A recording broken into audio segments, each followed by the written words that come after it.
Congratulations, you are now a billionaire. How can we solve this problem? Well, it's actually surprisingly difficult to spend $1 billion, especially when you're earning over $50 million a year in interest alone. $50 million?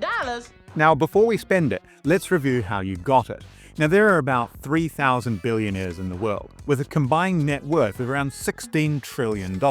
That's $5 billion each, or in real units, one aircraft carrier. Around 60% of billionaires founded their own company. This would include Bezos, Gates, Zuckerberg, Dyson.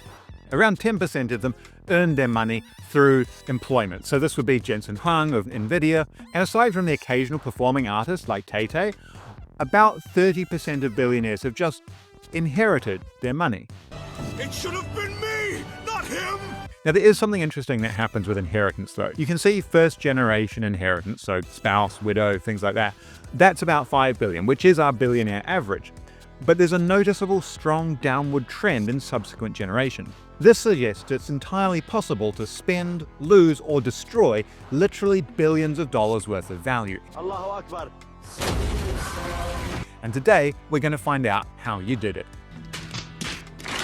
So Uncle Jimmy has died and he's left you $4.6 billion. Second generation. Low-hanging fruit first, let's get you a massive house. This is a $100 million mega mansion. Hell, let's get you two. One in LA and one in New York. Okay, I feel you'll probably want a mega yacht too. We'll just check the price. $317 million. Nice. Now before you ask, no, I don't have this website bookmarked. It's my homepage. Okay, so you've got a yacht with a helipad. It would be kind of wasteful not to get a helicopter. That's $2 million right there. Do you like to drive or be driven? Rolls, Bugatti, Aston Martin, Lambo, Jaguar, and McLaren. Let's skip the Jag. Let's get you some modern art too. A $6 million banana, $25 million confetti, and maybe a JPEG. Lifestyle. Now, I looked up the most expensive food you can buy, and I regularly came across the concept of naked sushi. This is not sexy. This is just an expensive way of having crotch-flavored dinner. Good. Smells like crotch. At this point, just go to a Salt Bay restaurant and have them piss in your wine. Assuming you want to forego the pube-flavored rice, a typical Michelin 3-star restaurant will cost you around $1,000 a night per person. For ease of calculation, let's say you're going to live another 60 years. Assuming, of course, whatever got Uncle Jimmy wasn't genetic. That's about $40 million to eat the best possible food every night for the rest of your life. But that's just dinner. What about lunches and breakfasts? You're probably going to want a personal chef. In fact, you're probably going to want an army of servants. Just from what you've already bought, you're going to want a full-time boatmaster, helicopter pilot, driver, personal trainer, on-call doctor, and personal assistant. Not to mention the small army of waiters, cleaners, maids, gardeners, and security. In fact, you're going to need what billionaires describe as a family office. This is essentially a Fortune 500 company whose sole product is you. These are typically split between a corporate arm, which looks after your investments and legal activities, and a personal or lifestyle arm. So for this, you're going to need a CEO, CFO, Chief Investment Officer, Head of Tax, and Head of Security. You're looking at about $20 million a year just to pay your staff, let alone the $10 million you're going to need on top of that to pay for the professional services, because even though you've got a lawyer and a tax accountant, they're mostly there just to manage the much more expensive firms who do the work. Call it a combined $30 million just to manage your wealth. Now, unfortunately for this video, we were trying to spend your money, but having a family office is going to make more than it actually costs. So much so that you could have a significant drug problem. Tell you what, that crack is really Moorish. That unless your high of choice is snorting ground-up Fabergé eggs, All this does is get me to normal. a family office is going to fund your lifestyle essentially indefinitely. No, to spend more, we've got to go deeper. I'm gonna pump those numbers up. Those are rookie numbers in this racket. We've got some stuff and we've got some staff, but there's actually a limit on how many things you can own and how many people you can boss around.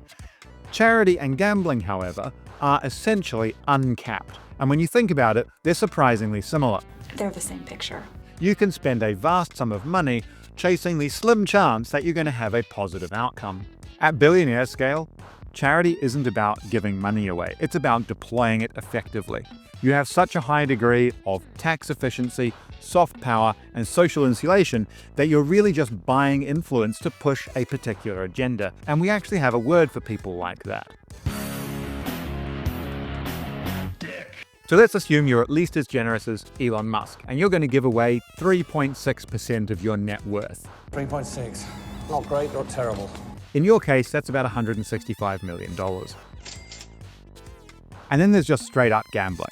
Some of the richest people in history have had crippling gambling addictions. Your stuff rolls.